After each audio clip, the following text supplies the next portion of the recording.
All right then. Oh, thank you. Right then. Hi everyone, I'm Sam. So I am a recent appointee at the University of Hertfordshire. So I haven't had much time to do my own research. So I'll be talking about what I did in my PhD and all the findings we had from it. So apologies for those of you who had seen the research before, but there are more results that come out from it at the end of it. So toothpaste formulations, I know what everyone's thinking here. They're pretty bland, really. We use them every single day for cleaning our teeth as well. You don't really put much thought into it, but don't put too much thought into it. But then we've got to think about, like, why are they so good at what they do? What is key to them as well? What do they provide the user? So toothpaste contain a series of active and inactive ingredients in there as well, designed to clean and freshen your breath as well.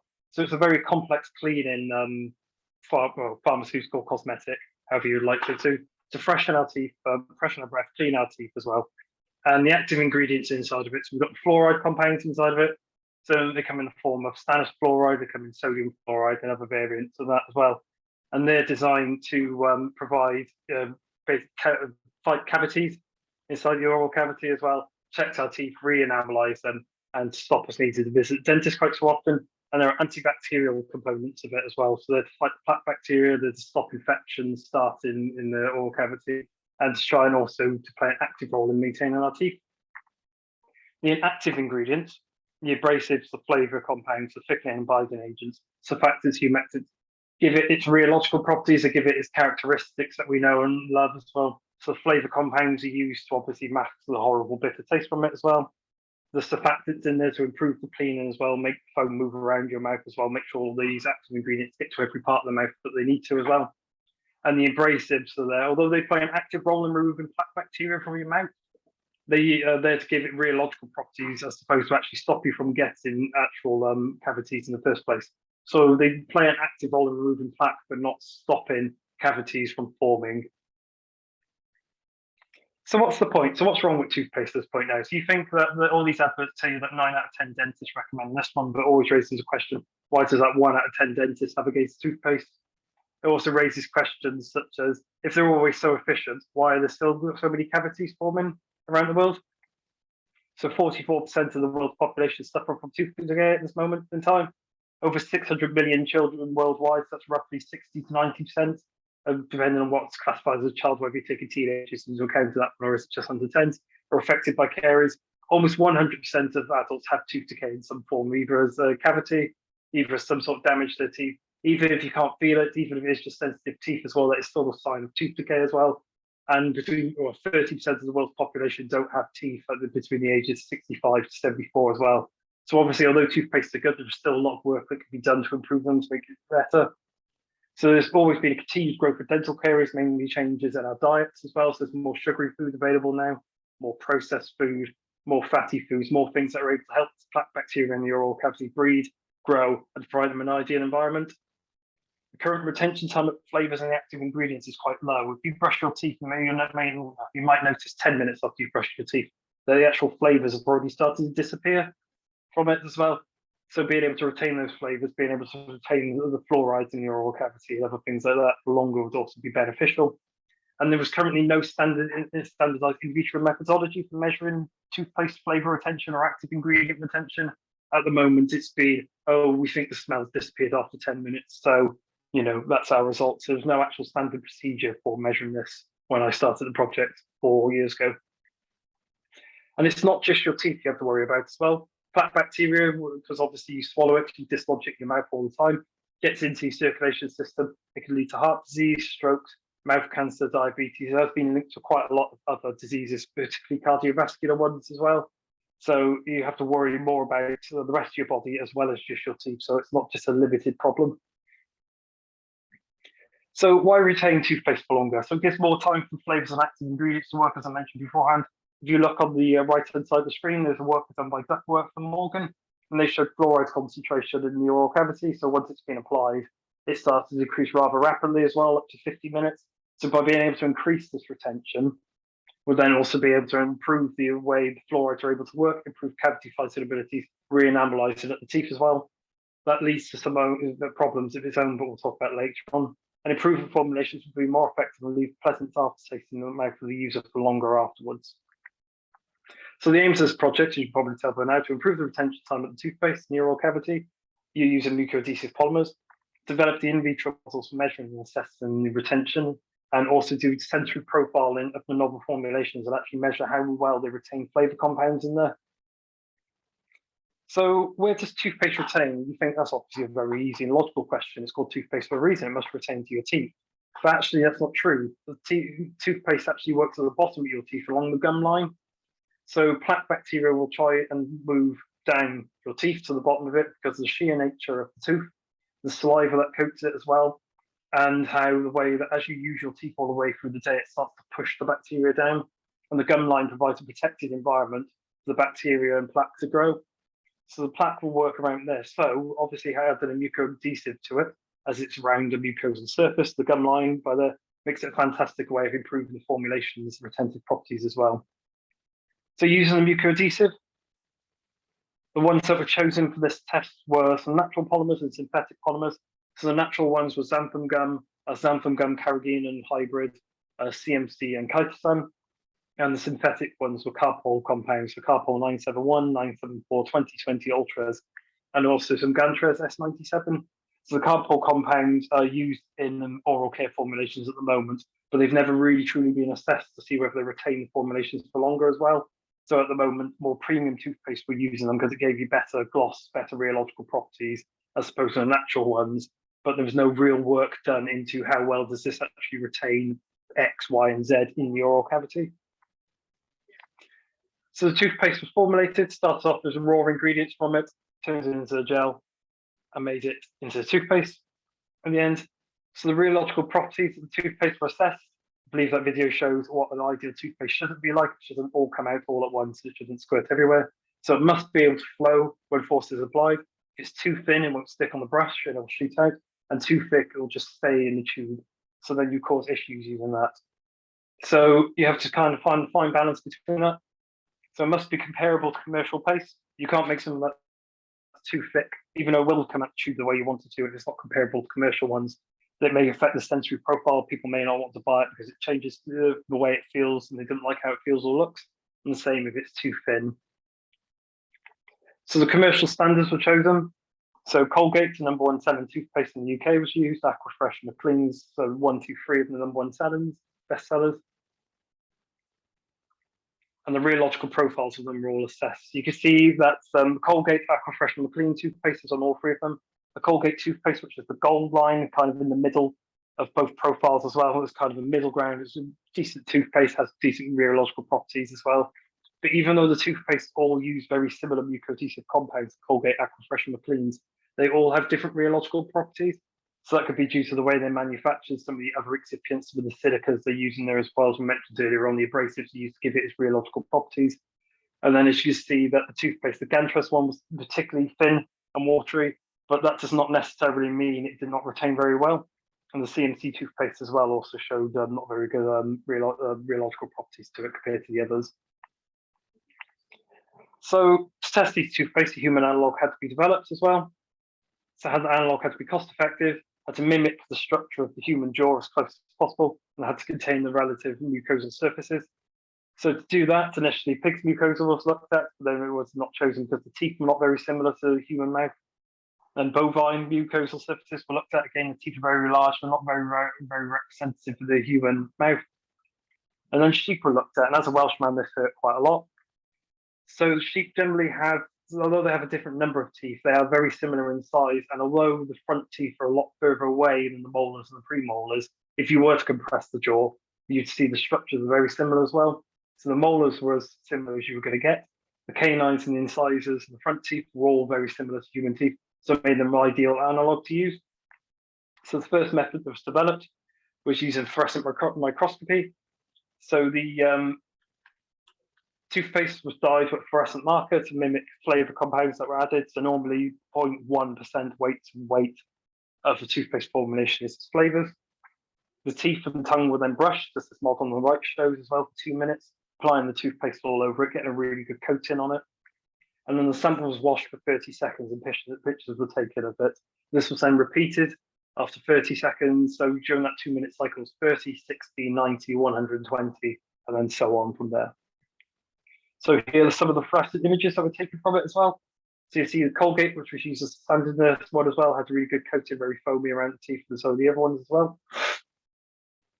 The front teeth, you'll notice right at the very top on the Colgate one, all the toothpaste has gone straight to the bottom, as is expected from toothpaste as well. They seem to work best around the gum line. Although what was really interesting was the Carbapol Ultras and ETT 2020, the ones that were shown to have the best mucoadhesive retention properties of the toothpaste, actually retained on the teeth. They were strong enough, they had enough, well, they were strong enough to actually retain on the teeth, which then helped to actually remineralize the whole tooth, not just the bottom of the teeth. So even though plaque bacteria mainly works at the bottom, the top of the teeth is still damaged by acid erosion. So if you think about fizzy drinks, it's all the very acidic, your teeth will start to wear away at the top. So being able to remineralize and protect them at the top is also advantageous. And then by 300 seconds of washing, all the toothpaste, apart from some residue of the Colgate, are washed off, whereas the Carbapol Ultras and 2020 formulations still had toothpaste on them, going all the way up to 600 seconds as well. So the toothpaste was still retaining in between the teeth, even after being washed. And again, with the molars as well, you'll see the toothpaste actually coated the molars all the way over as well, apart from the Colgate one, and by 120 seconds, or by 60 seconds, I should say, sorry, that's already washed off as well. So again, proving that even on the front teeth, the molars had better retentive properties from this test. Looking at the tongue as well, the tongue being a big mucosal surface, although it's not traditionally brushed by everyone as well, it does provide a very good environment to test this as well, to see how it would behave in the mouth. And even though you don't brush it, toothpaste still coats it, and it's where you get all the flavor compounds from it. So again, it makes it an ideal environment to test. Oops, apologies. So by 120 seconds, most of the toothpaste are washed off on the Colgate ones, but going up to 300 seconds with the Carbapol ones, there's still toothpaste being retained on it as well. So again, that will allow active ingredients and flavor compounds to retain for longer on the tongue than it would normally do in these commercial pastes. So putting that into actual numbers as well, after analysing with image day, there were significant differences seen between the toothpaste as well. So although the scale bar is not great to see on this one, the Colgate being the first golden one on there as well was compared to the other ones. So the Colgate toothpaste was found to have significant differences with the Carbapol compounds, the 2020 and the Ultras one. So the Ultras and Carbapol one lasting longer than the commercial control on there, proving that by changing the mucoadhesive compound from CMC, which is normally used in Colgate, to Carbapol ones that have known better mucoadhesive properties, improved the retention of it in the oral cavity. But using that much water to wash it, that was washed in a big bowl to cover the entire jaw. That was not very representative of how a normal mouth would work. Obviously, you want to have a litre of water inside your mouth at a time. So more accurate test was needed to actually mimic the human mouth better. So wash off 50 tests were performed, and here's a simple setup for it as well. So the fluorescent toothpaste was applied to the tongue. Channel was set up, the tongue was set up at a 45-degree angle. The mucoadhesive formulation with sodium fluorescent was added to it, and then artificial saliva was dripped over the top to wash the toothpaste off. And again, this test showed pretty much exactly the same as what the previous test showed, that the Carbapol Ultras one and the ETT 2020 formulation had the better significant retention properties over the Colgate one. I only included a few results on here because those were the ones that were the most interesting, and also not to clutter the screen too much after the previous slides. So some further testing, so some texture analysis was performed on it as well. So a simple test by there to 2 bits of tissue. So we had tongue on the bottom, tongue on the top. Toothpaste was applied in the middle. The formulation would go down and squish into it, and then we measure the retentibility of the toothpaste between the 2 mucosal surfaces. So some chitosan toothpaste was made for this test. So what was really interesting about the chitosan toothpaste was it showed really, really good results on the texture analysis, but it could not be made into a commercial formulation due to its rheological properties were a bit too viscous for it, so that eliminated it immediately. And also there was a strict criteria to use SLS as the polymer, as not polymers, the surfactant for the formulation, and a cationic polymer and an anionic surfactant together don't make a very good combination, so that eliminated it from it. So texture analysis was performed on it just to see how well it would do and see whether it was worth any future research in the area. And unsurprisingly, the Carbapol 2020 formulation and the chitosan formulation both showed great promise as well. they both showed significant differences compared to the control. And the Cardboard 2020 and Ultra's toothpaste, as you can probably tell by now, obviously had the best results out of the lot compared to the other toothpaste as well.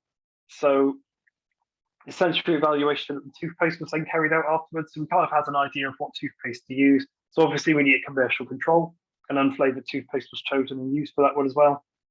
We had to design a test around it, and we took forward 4 formulations, 2 synthetic, 2 natural. So we went for xanthan gum, as it's quite commonly used in toothpaste. CMC is also quite commonly used in toothpaste, to see whether our formulations showed any real difference compared to the commercial ones. And obviously the 2 carpal formulations were taken through. So this was split into 2 steps. So we did quantitative descriptive analysis initially. So that was the profile of the toothpaste. So 11 panelists tried the toothpaste.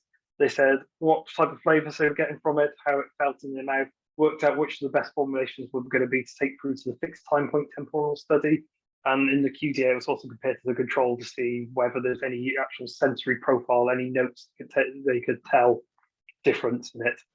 And the fixed time point temporal, that was then being a bit more scientific. So that was asking again from the same panelists to give their opinions on the toothpaste, also but coupling it with GCMS analysis.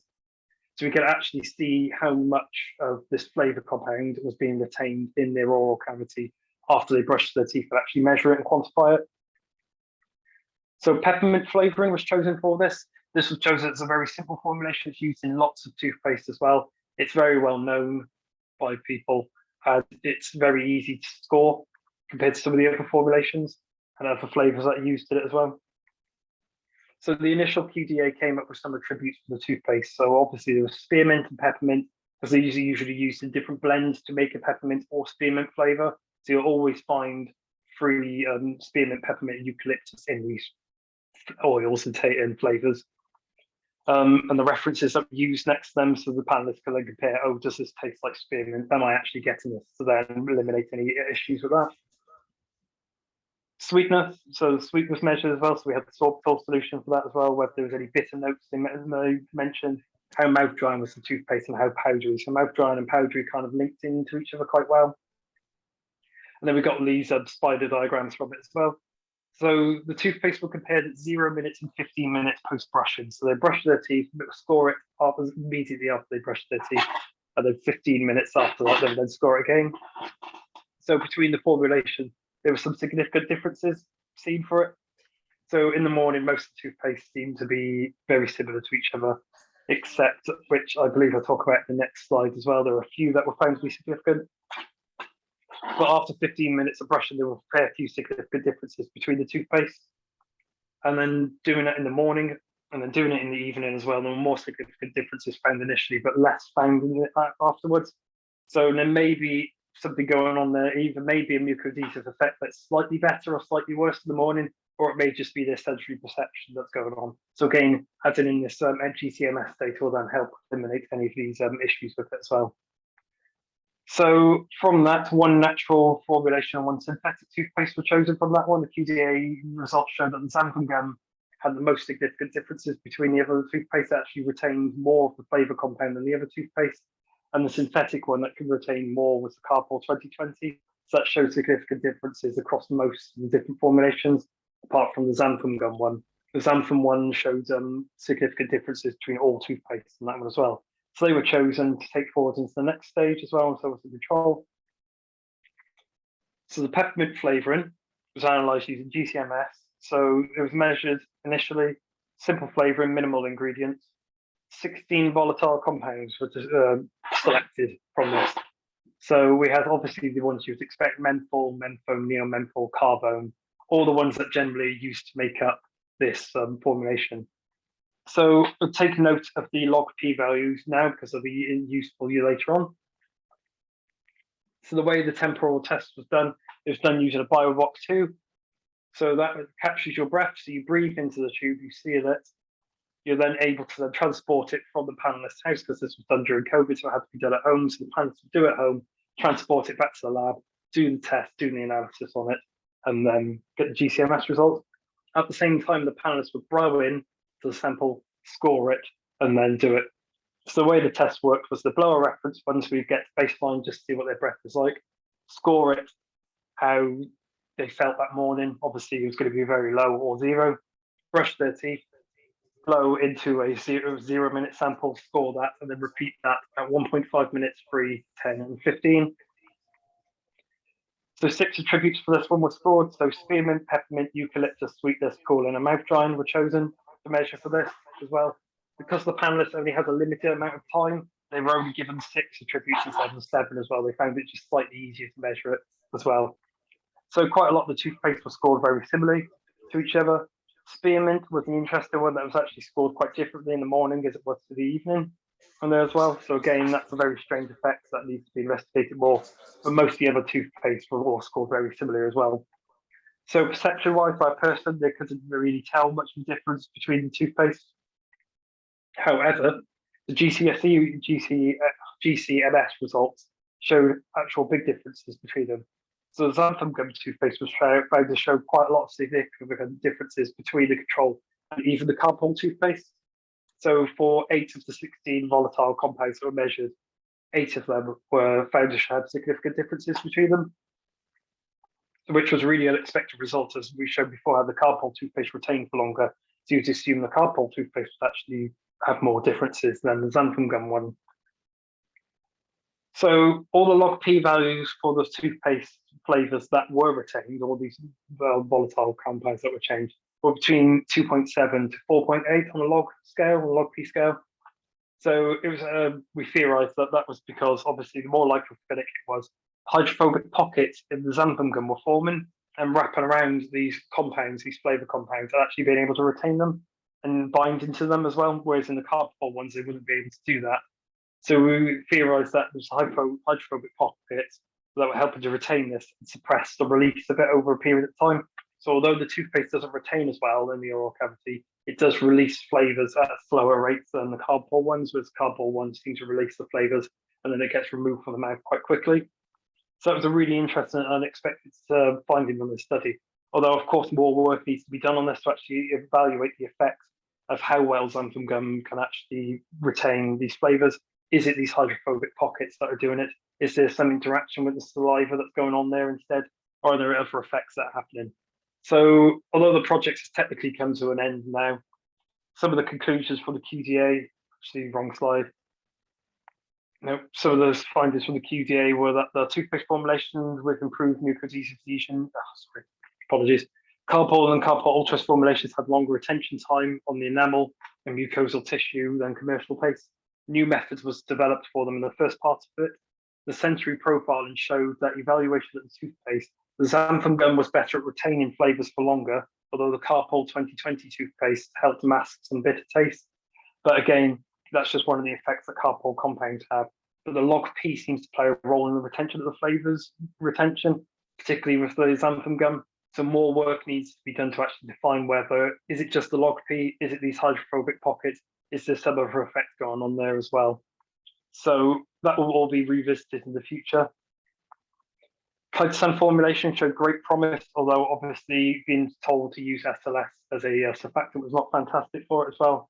So currently that formulation is being remade, retested as well with other surfactants to see whether it could be formulated into a decent toothpaste, whether it will actually match the rheological properties of other toothpaste as well, and whether it can be commercialized. The only problem with that is that Kitesan obviously comes with the ethical issues, people being allergic to shellfish won't be able to use it. So these are some issues that need to be overcome unless you were to use Kitesan derived from fungal sources.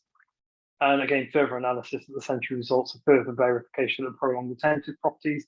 Trying other toothpaste on it as well. Further study of the xanthan-based toothpaste needs to be done and needs to be checked out.